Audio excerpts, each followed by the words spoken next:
এক গিলাস পানিতে সূরা ফাতিহা ৭ বার, এই আল্লাহর নামটি ৩ বার এবং দুরূদ শরীফ একবার পড়ে ফু দিয়ে ব্যবহার যদি করেন, রোগ জাদুটনা সব দূর হবে, সব মুশকিল আসান হবে। তো প্রিয় ভাই, যারা বিভিন্ন রোগে আক্রান্ত, অনেক ডাক্তার দেখাচ্ছেন, কিন্তু ডাক্তার দেখার পরও আপনার অসুখ কিন্তু ভালো হচ্ছে না। তো এই অবস্থাতে কি করবেন? কোনো তো রোগ ভালো হচ্ছে না, অনেক চেষ্টা করছেন, কিন্তু চেষ্টা করেও ব্যর্থ। তো প্রিয় ভাই, এতটুকুন বলবো যে যখন দেখবেন অসুখ ভালো হচ্ছে না, তো ওই সময়তে কী করবেন? আল্লাহর কাছে সাহায্য চাইবেন, আল্লাহর কাছে বারবার দোয়া করবেন। আর আমি যে আমল কথা বলেছি, একবার পরীক্ষা হলেও করে দেখুন। তো কিভাবে আমলটি করবেন? পানি নেবেন, পানিতে সূরা ফাতিহা না আলহামদুলিল্লাহি রাব্বিল আলামিন প্রত্যেকবার বিসমিল্লাহ বলবেন, দিয়ে ৭ বার পড়ে ফু দিবেন। তারপরে সূরা নাস ৩ বার, সূরা ফালাক ৩ বার, ৩ বার করে পড়ে ফু দিবেন।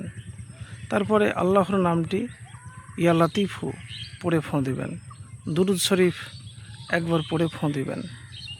তারপরে ওই পানিটা পান করবেন আর বেশি বেশি আল্লাহর কাছে দোয়া করবেন।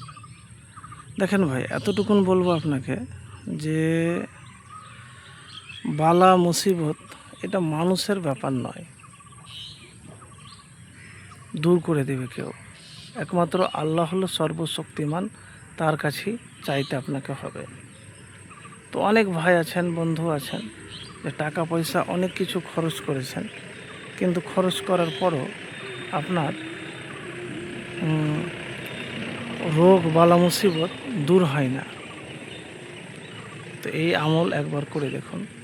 রোগের কারণে অনেকেরই অভাব ছুটে না। বাড়িতে যদি রোগ থাকে, পরিবারে রোগ থাকলে কি আপনার ছুটবে? ছুটবে না। অশান্তি, অভাব লেগেই আছে।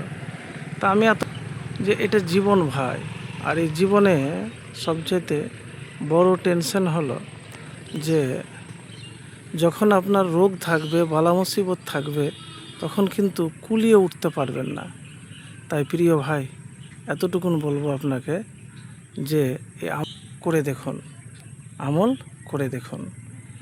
আর প্রতিদিন ফজরের নামাজের পর ৪১ বার সূরা ফাতিহা বা ৪০ বার বা যতবার পারবেন পড়ে নিজের শরীরে ফু দিবেন।